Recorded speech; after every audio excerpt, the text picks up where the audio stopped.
கர்த்தராகிய இயேசு கிறிஸ்துவின் இனிதான நாமத்தினாலே என் அன்பின் வாழ்த்துக்கள். 2019 ஆண்டு ஏப்ரல் மாதம் 15ஆம் நாள் பிரான்ஸ் நாட்டின் தலைநகரான பாரிஸில் ஏற்பட்ட ஒரு பெரிய தீ விபத்து உலகம் முழுவதும் உள்ள கிறிஸ்தவர்களை, குறிப்பாக கத்தோலிக்கர்களை மிகுந்த சோகத்தில ஆழ்த்தியது. அந்த தீ விபத்தில் 850 ஆண்டுகள் பழமை வாய்ந்த மிகவும் அழகான கம்பீரமான தோற்றமுடைய நோட்ரி டேம் தேவாலயம் பெருத்த சேதமடைந்தது. தேவாலயத்தின் சுவர்கள், மேற்கூரை, உட்புறத்தில் உள்ள அழகான கண்ணாடிகள், ஓவியங்கள் சேதமடைந்தன. இதில் ஒரு ஆச்சரியமான காரியம், தேவாலயத்தின் ஆல்டரும் அதிலே வைக்கப்பட்டிருந்த சிலுவையும் ஒரு சேதமும் அடையவில்லை.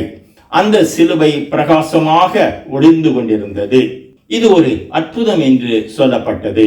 இந்த சேதமடைந்த தேவாலயத்தை மீண்டும் புதுப்பிப்போம் என்று பிரான்ஸ் நாட்டின் ஜனாதிபதி சொன்னார்.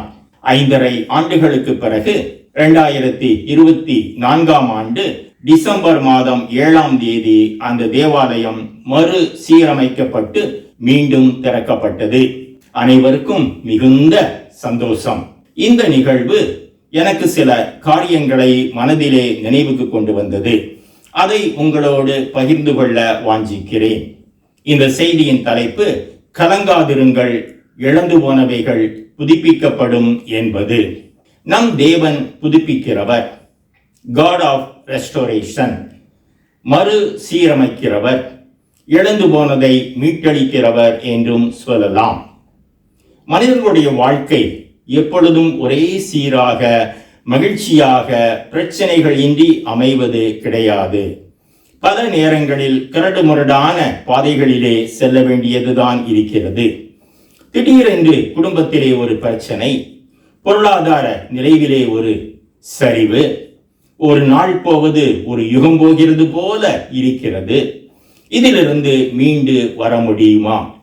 ஒரு நல்ல வேலை, நல்ல பிசினஸ், வேலையில், தொழிலில் பெரிய வெற்றி, நல்ல பெயர், புகழ். திடீரென்று வேலை போய்விடுகிறது, பிசினஸில் நஷ்டம், கஷ்ட நிலைமை, அவமானம், வெளியிலே தலை காட்ட முடியவில்லை. பழையபடி மீண்டும் நல்ல நிலைமைக்கு வர முடியுமா? பிசினஸ் பழையபடி தலை தூக்குமா? நல்லபடியாக திருமணம் நடக்கிறது, ஆனால் குடும்ப வாழ்க்கை நீடிக்கவில்லை. கணவன் மனைவியிடம் கருத்து வேறுபாடு, பிரிந்து விடுகிறார்கள். பிரிந்த உறவு மீண்டும் புதுப்பிக்கப்படுமா? என் பிள்ளை நன்றாய்த்தான் இருந்தான், இடையிலே கெட்ட சகவாசம், வழிவிலகி போய்விட்டான், அவன் திரும்ப மாறுவானா?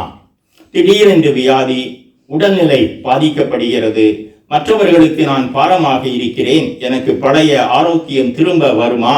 இப்படி பல காரணங்கள். நானும் இதற்கு விதிவிலக்கு அல்ல.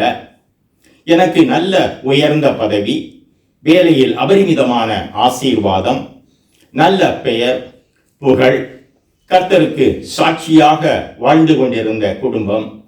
திடீரென்று ஒரு நாள் பிசாசு, அவன் ஏவலாளிகளான கடத்தற்காரர்கள், வரி வைப்பு செய்பவர்கள், தொடர் குற்றங்களில் ஈடுபடுகிறவர்கள், சிபிஐயில் பணிபுரியும் சில மோசமான லஞ்சம் வாங்கும் ஆபீசர்ஸ் மூலம் அனைத்தையும் பறித்து போட்டான், கெடுத்து போட்டான். அவமானம், நிந்தை, கஷ்டம், சுகதுக்க நிகழ்ச்சிகளில் கூட தலை காட்ட முடியாத நிலைமை. உங்களில் யாராவது இப்படியான ஏதாவது ஒரு பிரச்சனையின் மத்தியில் சென்று கொண்டிருக்கலாம். கவலையோடு, கஷ்டத்தோடு, கண்ணீரோடு. எப்பொழுது விடிவு காலம்? பழைய நிலைமை திரும்ப வருமா? போனது போனதுதானா? இழந்தது இழந்ததுதானா என்கிற கேள்விக்குறியோடு இருக்கலாம். இந்த இழப்புகள் தனி மனிதனுடைய வாழ்க்கையில் மட்டுமல்ல, குடும்பங்களில் மட்டுமல்ல, பல பெரிய நிறுவனங்களில், நாடுகளில், ஏன் பல ஆலயங்களில் கூட ஏற்படத்தான் செய்கிறது. இந்த காரியத்தில் நினைப்பூட்டப்படுவது, கலங்காதிருங்கள், நம் தேவன் இழந்து போனவைகளை மீட்டளிக்கிறவர். அவர் காட் ஆஃப் ரெஸ்டோரேஷன். யோவேல் 2ஆம் அதிகாரம் 25ஆம் வசனத்திலே தேவனுடைய வார்த்தை சொல்கிறது, நான் வெட்டு கிளிகளும், பச்சை கிளிகளும், முசுக்கொட்டை பூச்சிகளும், பச்சை புழுகளும் பட்சித்த வருஷங்களின் விளைவை உங்களுக்கு திரும்ப அளிப்பேன் என்று. ஆங்கிலத்தில் ஐ வில் ரெஸ்டோர் என்று சொல்லப்பட்டிருக்கிறது. இந்த ரெஸ்டோர் இதனோடு தொடர்புடைய பதங்கள் வேதாகமத்திலே 136 முறை வருகிறது. அநேக காரியங்களில் இந்த ரெஸ்டோரேஷன், அதாவது புதுப்பித்தல், மீட்டளித்தலை குறித்து தேவன் சொல்லியிருக்கிறார்.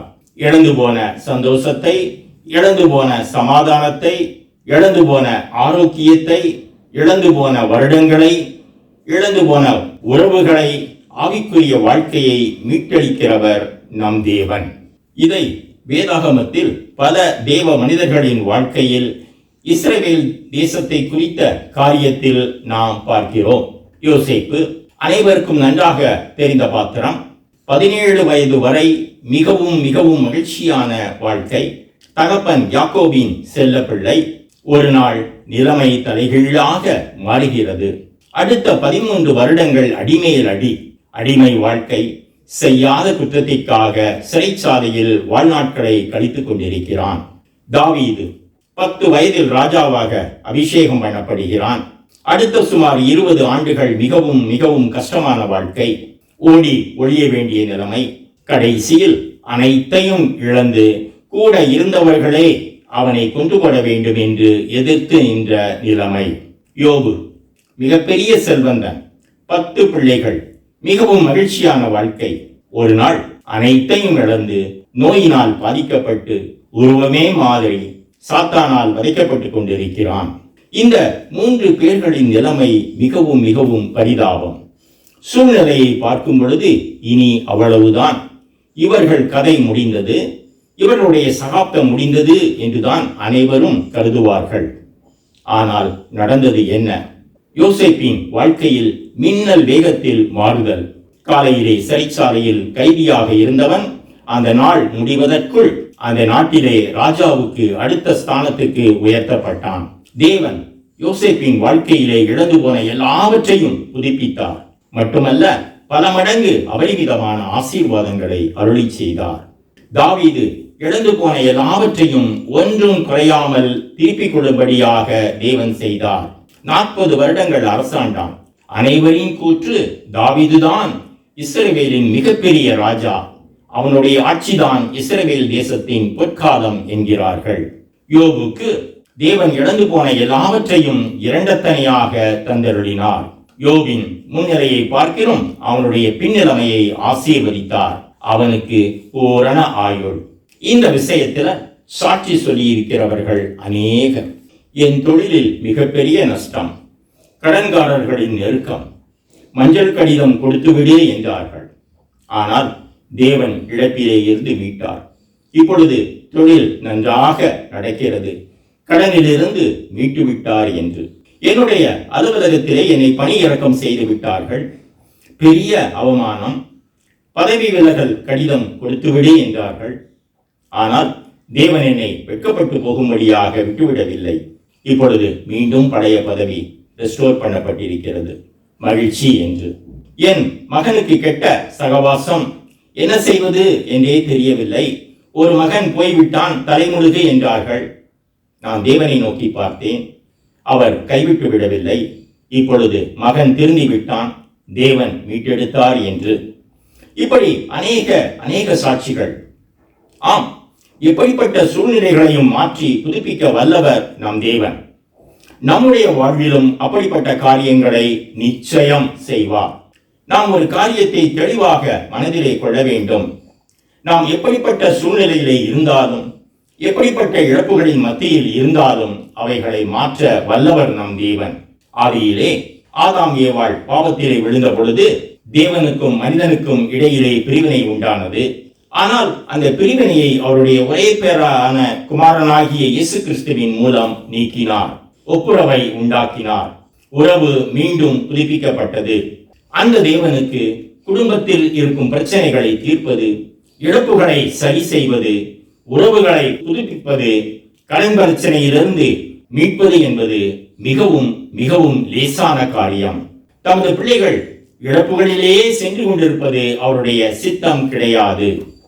அவர்களுடைய வாழ்க்கையை புதுப்பித்து தமக்கு சாட்சியாக நிலைநிறுத்துகிறவராக இருக்கிறார். இதில் நமக்கு உணர்த்தப்படும் இன்னொரு காரியம், தேவனுடைய ரெஸ்டோரேஷன் பொதுவாக நாம் எண்ணுவது போல நார்மலாக உலகில் ஈடு செய்வது போல கிடையாது. யோசேப்பின் விஷயத்தில் எகிப்தில் சிறைச்சாலையிலே இருந்தவனை விடுவித்து அவன் தேசத்திற்கு அனுப்பி தகப்பனோடு உற்றார் உறவினர்களோடு சேர்த்திருக்கலாம். இது நார்மல் ரெஸ்டோரேஷன். ஆனால் தேவன் செய்தது யாரும் கனவிலே கூட நினைத்து பார்க்க முடியாத காரியம். யோபின் விஷயத்தில் எவைகளை இழந்தானோ அதை மீண்டும் திருப்பி கொடுத்திருக்கலாம். ஆனால் தேவன் இழந்து போன அனைத்தையும் இரண்டத்தனையாக திருப்பி கொடுத்தார்.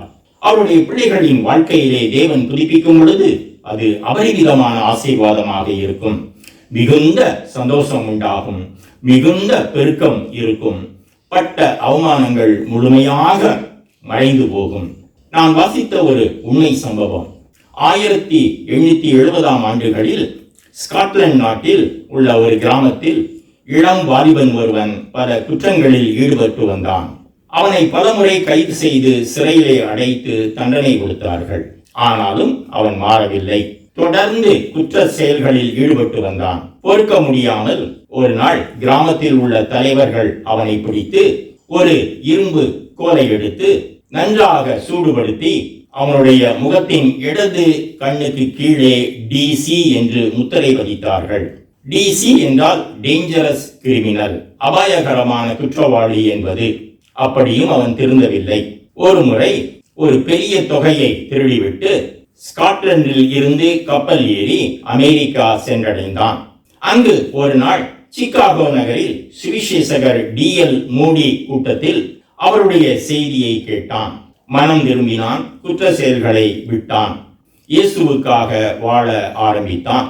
செருப்பு பழுது பார்க்கும் வேலையை செய்து கொண்டு வேதாகமத்தை இளம் வாலிபர்களுக்கு பயிற்றுவித்தான். 50 வருடங்களுக்கு பின்பு மரித்தான்.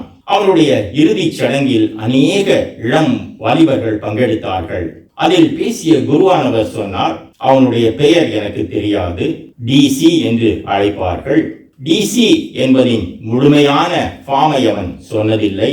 ஆனால் இத்தனை வருடங்கள் அவனுடைய வாழ்க்கையை பார்த்த பின்பு அது டிசைபிள் ஆஃப் கிரைஸ்ட் என்று சொல்ல வேண்டும் என்றார். தேவன் ஒரு அபாயகரமான குற்றவாளியை நல்லவனாக மட்டும் மாற்றி விட்டுவிடவில்லை. அவனுக்கு ஒரு தொழிலை கொடுத்து அவருடைய சீடனாக உருவாக்கி மற்றவர்களும் பயன்படும்படியாக செய்தார். அப்படித்தான் அவருடைய செயல்பாடுகள் இருக்கும். கஷ்டங்களின் மத்தியில், இழப்புகளின் மத்தியில் சென்று கொண்டிருக்கிறீர்களா? கலங்க வேண்டாம், பயப்பட வேண்டாம். உங்கள் வாழ்க்கையில் மிகச்சிறந்த காரியங்கள், மிகச்சிறந்த ஆசீர்வாதங்கள் உங்களுக்கு முன்பாக இருக்கிறது, உங்களை எதிர்கொண்டிருக்கிறது. ஆமென். நாம் ஜெபிப்போம். அன்பின் பிதாவே, இப்பொழுதும் நீர் உமது பிள்ளைகளோடு பேசியிருக்கிறீர். ஆம், அநேக பிள்ளைகள் இழப்பின் மத்தியில், கஷ்டங்களின் மத்தியில், பாடுகளின் மத்தியில் சென்று கொண்டிருக்கிறார்கள். நிலைமை எப்பொழுது மாறும்? மாறுமா? மாறாமல் அப்படியே இருக்குமா என்கிற கேள்விக்குறியோடு இருக்கிறார்கள். அவர்களுக்கு நீர் சொல்லி இருக்கிறீர், எஸ், ஐ ஆம் காட் ஆஃப் ரெஸ்டோரேஷன். நான் மறு சீரமைக்கிறவர், நான் புதுப்பிக்கிறவர். உங்களுடைய வாழ்க்கையில் நிச்சயம் மறுசீரமைக்கப்பட்டு ஆசீர்வாதமான காரியங்களை நான் அருளி செய்வேன் என்று சொல்லுகிற தேவனாய் இருக்கிறீரப்பா. ஆம், உமது அற்புதங்களை எதிர்பார்த்து காத்துக் கொண்டிருக்கிறார்கள். துரிதமாக செயல்படும். நன்றி செலுத்துகிறோம், துதிக்கிறோம். இயேசுவின் நாமத்தினால் ஜெபம் எடுக்கிறோம் பரமபிதாவே. ஆமென்.